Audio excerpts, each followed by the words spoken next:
இன்று சிலர் நம்மை தூஷிக்கும் பொழுது மறு உத்தரவு சொல்லுவதற்கு நம்முடைய உதடுகள் துடிக்கிறது.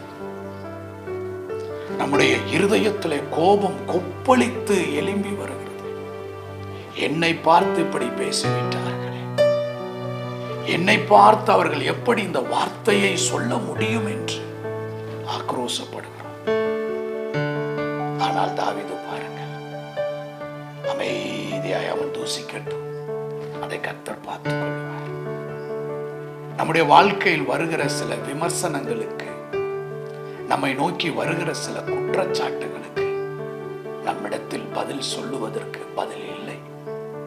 பதில் சொல்ல முயற்சி செய்வதும் அது மதீனமானது. தாவீது சொல்லுகிறான், என் சிறுமையை கர்த்தர் பார்த்து அவன் நிந்தித்த நிந்தனைக்கு பதிலாக எனக்கு நன்மையை செய்.